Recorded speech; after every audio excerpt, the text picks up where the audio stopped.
This video is brought to you by Squarespace. From websites and online stores to marketing tools and analytics, Squarespace is the all-in-one platform to build a beautiful online presence and run your business. Check out Squarespace. There's a link below. More in a bit.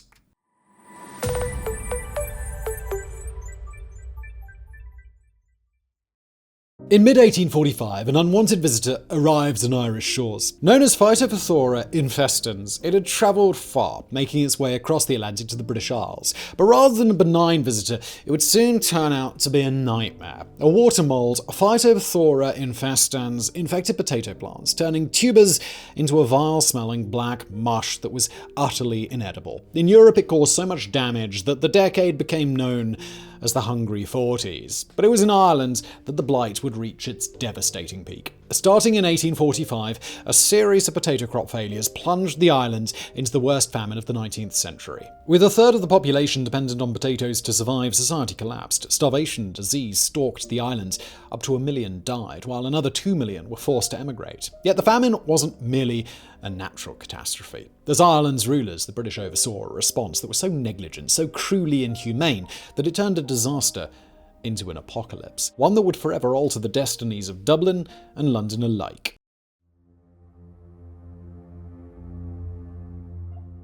As 1945 dawned, it was on an island that had now been part of the United Kingdom for over 4 decades. While on paper the British and the Irish were united as a single country, the reality was that London treated the island less as a partner and more as a handy colony. As the empire brought newfound prosperity to Britain, Ireland was left to suffer in biting poverty, most of its citizens barred from the spoils of colonialism.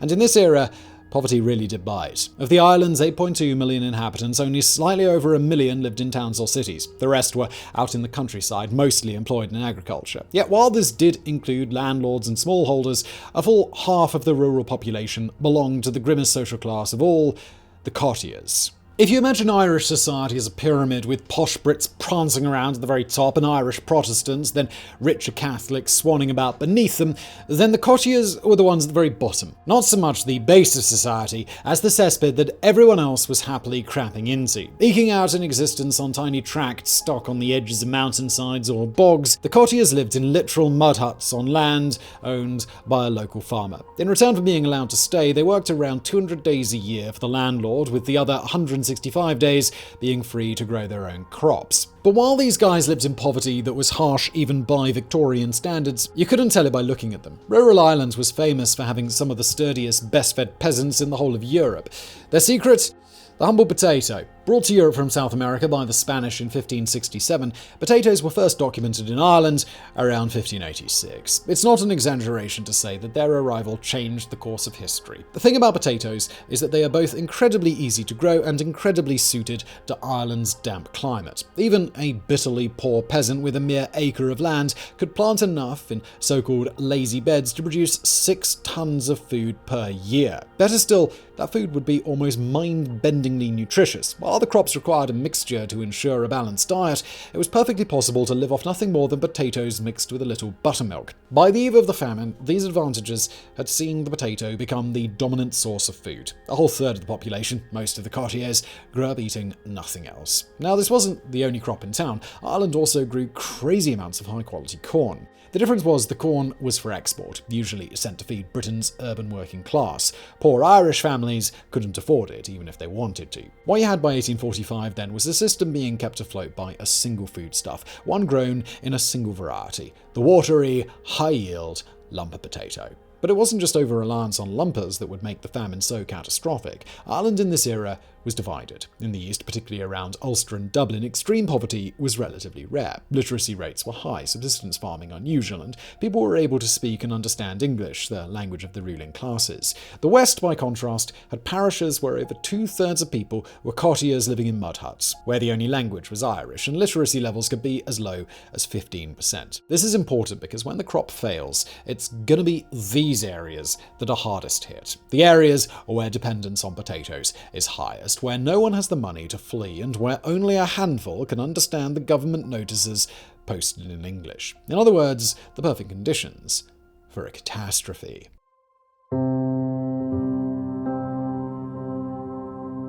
It was 1843 when reports of a new blight started appearing on America's eastern seaboard, a blight that took healthy potatoes and turned them into foul-smelling sludge. The culprit was a fungus-like water mold known as Phytophthora Infestans. Not that anyone knew this back then. All they could do was watch as the blight spread into the Great Lakes region, into Canada's maritime provinces, and then across the Atlantic and into Europe. Today, it's thought that the international trade in seed potatoes was to blame. From a 19th century perspective, though, it was just another mystery as the blight took root in Belgium. By mid-August 1845, the Gardener's Chronicle was reporting that potato crops were failing on the Isle of Wight on England's southern coast. Over the next couple of months, its editor, the botanist Dr. John Lindley, would trace the blight's progression across England and Wales and into Scotland. It would be the arrival of Phytophthora Infestans in Ireland that September that worried him most. Not that anyone else was worrying. That summer, 1845, the Irish press had reported a bumper potato crop despite the awful wet weather. Sadly, it turns out that wet weather is to the disease what spring is to rabbits, a trigger to start reproducing like mad. Come late September, the mold was everywhere. It's at this point that the British government finally started to take notice. In 1845, Westminster was controlled by the Conservative Party under the charismatic Prime Minister Robert Peel. As former Chief Secretary of Ireland, Peel was something of an odd mix, a guy who knew the island well while still being prone to the anti-Irish prejudices of his era. So when the first reports of crop failures came in, he did what any racist politician of his time would have done and made unkind comments about the Irish always exaggerating problems to get more money. But he also asked for daily reports from the affected areas, and when they continued to paint a grim picture, he sent a small scientific team out under Dr. John Lindley to investigate the causes. The report they sent back was bone-chilling in its implications. While Lindley failed to uncover the fungus, he was terrified by what he saw. So terrified that he sent back a wildly exaggerated report claiming 80% of the harvest would fail. Although that would turn out to be a massive overshoot, the real figure was more like 40%, it shook Peel into action. That Halloween, the Prime Minister called an emergency meeting and declared the creation of a relief commission to stop people starving. By mid-November, they'd arrived in Ireland with plans prepared. Weirdly, though, Peel told almost no one what those plans were. When an Irish delegation came to London to beg for immediate measures, including the suspension of all food exports, the British basically brushed them off. Dejected, they were left with the impression that Peel was happy to let scores of Irish people starve. But while that's certainly true of later characters in this story, Peel was secretly working pell-mell to head off the crisis. The most secret plan was the bulk purchase of £100,000 of maize from North America. Not wanting to discourage private relief efforts, Peel told almost no one about the purchase, not even members of his own party. The plan was to ship the maize, known then as Indian corn, into Ireland, hold it in depots, and distribute it in the run-up to the 1846 harvest. The second, more open part of Peel's plan involved public works. From January 1846, those too poor to afford food, as the crop failure pushed prices up, would be able to make extra money by toiling away on government-funded projects, money they could then use to buy Indian corn. But Peel's greatest plan involved the Corn Laws. Enacted in 1815, the Corn Laws slapped massive tariffs on foreign grain, giving British producers a captive market. Traditionally, Peel's Conservatives supported the Corn Laws, while the economically liberal Whigs opposed them. But Peel had recently converted to free trade ideas and was keen to use the famine as an excuse to put them into practice. The theory was that the scrapping of the Corn Laws would throw open new channels for food to be imported into Ireland, pushing down prices and avoiding starvation. To Peel, ending the tariffs now made perfect sense. There was just one problem. In 1845, the Corn Laws were the most polarising, divisive issue in British politics, like a Brexit made out of lockdown parties. But while Peel would succeed in scrapping them, in so doing, he'd open the door to a new government, one which would combine a toxic, laissez-faire ideology to famine relief with overwhelmingly anti-Irish racism. What happened next would be all too inevitable.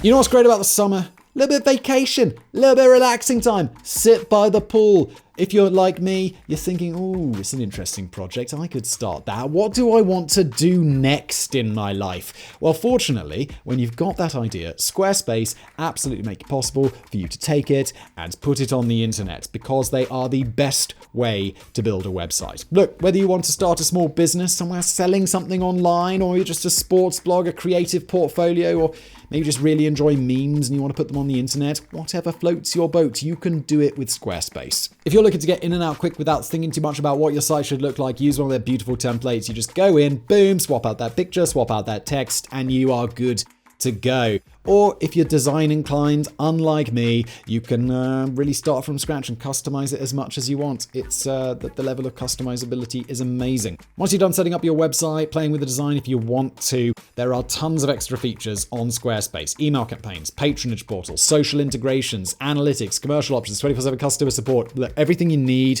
to make an amazing website is on Squarespace. So when you're ready to get started on your next web project, if it involves a website, just do it with Squarespace. It's the best, it's the easiest. Go to squarespace.com for a free trial, and when you're ready to launch your new site, go to squarespace.com/geographics to save 10% off your first purchase of a website or a domain. And now, back to the video.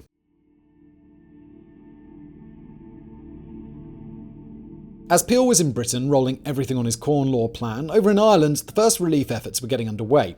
If you've heard of Britain's notorious role in the famine, the first few months of 1846 might surprise you. While the Indian Corn and Public Works Plan was far from a model of disaster relief, suffering delays and sometimes working at cross purposes, it basically did the job. In this first stage of the famine, with Peel in charge, almost nobody died. In this, the start of the Great Famine was closer to the much smaller famine of 1822, when the British state had begrudgingly stepped in to help. Yet even in this brighter period, the seeds of the coming disaster could already be seen. And nowhere were they clearer than in the figure of Charles Trevelyan. If you just now felt a disturbance in the force, like a million Irish voices crying out, "Bastard!" that's because Trevelyan is the great villain of this story, the Dick Dastardly of starvation. A Treasury civil servant overseeing famine relief, Trevelyan saw his job as saving the British state as much money as possible, even when doing so would increase suffering. For instance, he forbid the relief committees from distributing free grain to the starving unless the local workhouse was full and the starving person had a good excuse for not having a job. In the context of early 1846, this was miserliness, a nasty sting to the offers of help, but nothing truly deadly. No. That came along with Trevelyan's new boss. On June the 25th, 1846, Robert Peel did the impossible. He repealed the Corn Laws, ushering in a new era of free trade. Unfortunately, he so badly split his party in the process that he was forced to resign. Double unfortunately, his replacements would be cartoon characters of unfeeling colonials. The Whig government of Lord John Russell came to power believing two things: that the market could solve everything, and that anything bad that happened to Irish people was God's divine will. That's no exaggeration. Trevelyan's new boss at the Treasury, Charles Wood, literally believed the famine was the work of a deity. So, when summer 1846 saw nearly 100% of the potato crop fail, Wood was all like, "Why look a gift horse in the mouth?" As the terrifying scope of the second failed harvest became clear, the government scrapped the Relief Commission, allowing Trevelyan to design whole new policies to combat the famine. His first move was the Labour Rate Act, which basically looked at the public works projects and wondered why these starving people were getting so much taxpayer money. Wages were slashed and made conditional on targets. Bad for the young and relatively fit, but a death sentence for anyone too old or weak to hit their target. On top of that, the projects might be located miles from villages, meaning a choice between walking for hours every day in miserable weather or moving into the work camps where disease outbreaks were killing scores. Even worse, the reduced wages weren't keeping up with spiraling food prices as good Irish-grown corn continued to be exported. By spring 1847, Trevelyan's adjustments had done what Peel's inefficient, bloated system had managed to avert, creating a dizzying spike in deaths and emigration. It's at this point that the Treasury Mandarin finally did the one useful thing he did in this entire period: authorize soup kitchens. If you're familiar with the persistent, if unsupported theory that the famine was genocide, the arrival of the soup kitchens might surprise you. A vast network straddling the country, the kitchens served free portions of corn and rice mix to some 3 million people across that bleak year. And while each serving was the bare minimum required to keep someone alive, keeping them alive it did. Death rates plummeted. Stuff like this is why few serious academics call the famine genocide. Genocide means intent, and there's no evidence Trevelyan and Wood intended to wipe out the Irish. To use a crude analogy, though, this can be like the distinction between someone who murders their child versus someone simply letting them die of neglect. At the end of the day, you've still got a dead kid. Come summer 1847, the harvest failed yet again, leaving even more people reliant on the soup kitchens. But by now, the pro-market side of the Whigs was getting restless. The side that zealously believed direct government intervention, even in a crisis, was nothing short of a sin. That autumn, the soup kitchens were abruptly discontinued. Suddenly, 3 million desperate people lost their last reliable source of food. And with that, many of them were condemned to death, as surely as if Trevelyan had shot them himself.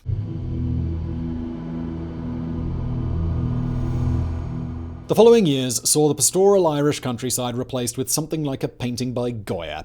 Living skeletons haunted the landscape, gaunt, grey, their features sunken, waiting for relief that never came. In the forests and on mountainsides, whole families died out of sight, their bodies simply left for dogs to eat. On the roads, masses of humans surged toward the port cities, a boiling exodus as people desperately tried to make it to ships to escape the hunger. And over it all, a rider on a pale horse, a death as skeletal as the untold numbers perishing below. Today it's estimated around 1 million died in the famine years, although exact numbers are impossible to come by. Very few died of starvation.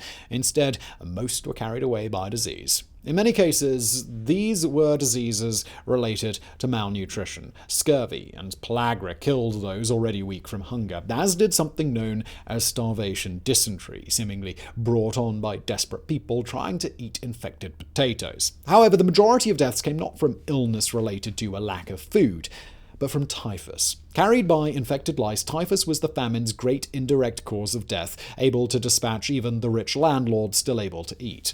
Like cholera, which walloped Ireland just as the famine peaked, it wasn't caused by a lack of food per se, but by the conditions the Great Hunger created. With millions of internal migrants now surging across the island, typhus spread everywhere they went, infecting staggering numbers of new victims. Worse than the migration routes, though, were the places people gathered. Under the UK's Poor Law, the destitute were funneled into workhouses, where the government kept them fed on morsels of food in return for long hours of punishing work. The trouble was, the Irish workhouse system was designed to house 100,000. During the famine, some 900,000 sought shelter between their walls, leading to overcrowded, unsanitary conditions where typhus, cholera, and smallpox ran wild. Shockingly, some inmates even froze to death. Wearing your own clothing was forbidden, but with so many arrivals, the workhouses ran out of uniforms. Rather than let people wear their own clothes until new uniforms could be made, some places, such as Parsonstown Workhouse, simply made them wear nothing, even in the depths of winter. Perhaps it's not surprising that the government eventually allowed so-called outdoor relief, where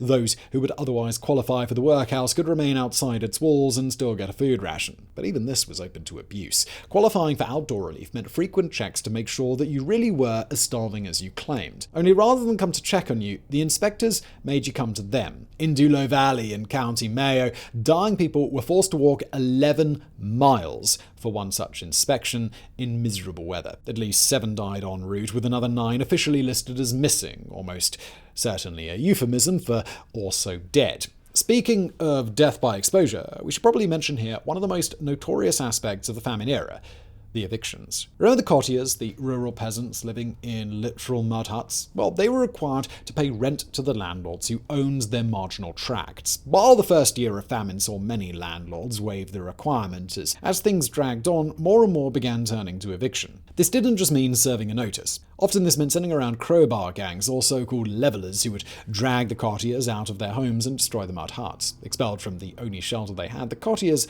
often simply died. In some cases, hundreds perished at a time in nearby woodland after scores of homes were levelled in one go. But don't go thinking those doing the evicting were all English aristocrats or Protestant landlords with British roots. Richer Irish-born Catholics also turned starving tenants out. Simple shopkeepers and members of the local middle classes who'd saved up and bought land were as likely as those living in mansions to evict their countrymen. All told, 500,000 people, mostly in West Ireland, were kicked out of their homes during the famine, greatly adding to the desperation, to the staggering death toll. The evicted were often faced with a stark, simple choice: to stay in Ireland and die, or to gamble everything on emigration.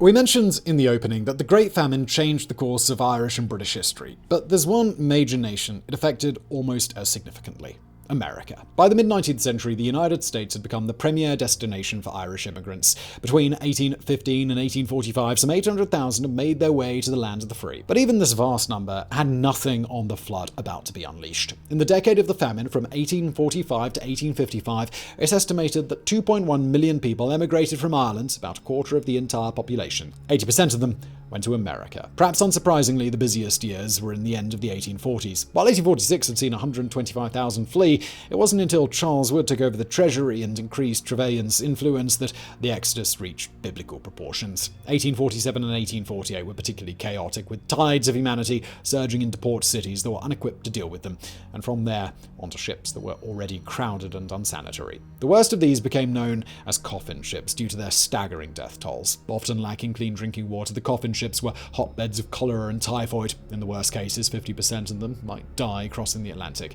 But while the death toll of these ships was staggering, an estimated 50,000 died en route, including boats that sank, it was still infinitely preferable to staying put in Ireland. In this way, emigration was the famine's escape valve. Awful as it is to think of people so desperate they had no choice but to risk the Coffin Ships, there's no doubt the ability to flee Ireland saved hundreds of thousands of lives. Although, we should be careful to note who exactly got saved. For the most part, it wasn't the Cottiers who were fleeing.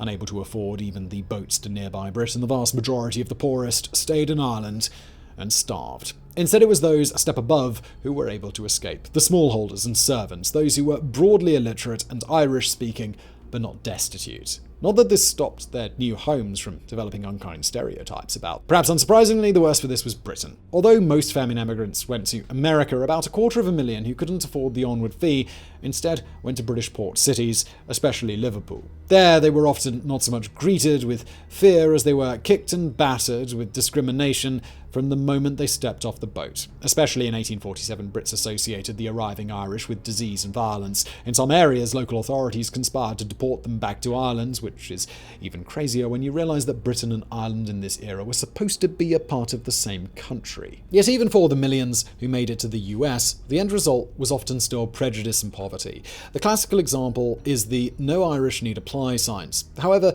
it's worth noting that most anti-Irish sentiment was more subtle, specifically no Catholics rather than no Irish, or just failing to hire anyone from America's fastest growing minority. As a result, the exiles tended to live marginal lives in big urban centres, funneled into ghettos and forced to exist in a state of shocking poverty.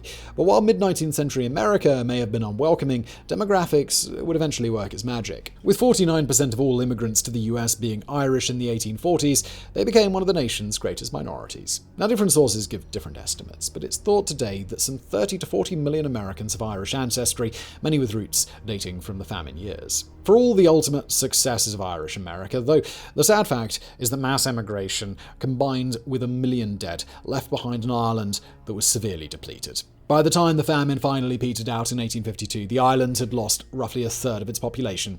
As more people continued to leave in the following years, the scales tipped even more. Come 1861, the city with the largest Irish-born population in the world wasn't Dublin or Belfast, it was New York. That had a cataclysmic knock-on effect. To this day, the population has yet to recover to pre-famine levels. Today, the Great Irish Famine remains one of the great disasters of the 19th century, and proportionally, one of the deadliest famines of all time. In this, it was aided by a British leadership that saw its Irish colony as feckless and lazy, undeserving of help, even as its people starved. The most infuriating thing is it didn't have to be this way. Robert Peel was no great friend of the Irish, but his administration at least showed that there was another way, a way that may have been flawed, but would have prevented the staggering horrors that played out under Lord Russell. Many scholars, such as Alex de Waal, have argued that famines are not really natural disasters. Instead, their worst effects are thanks to the human factor, to the incompetence or greed or callousness that allows those in charge to close soup kitchens, saving lives, or keep exporting grain from a starving nation. It may not have been a genocide, but the Irish famine was, at absolute best, a display of neglect and heartlessness on a world-beating scale. Sadly, as a result of this, 1 million innocent people lost their lives.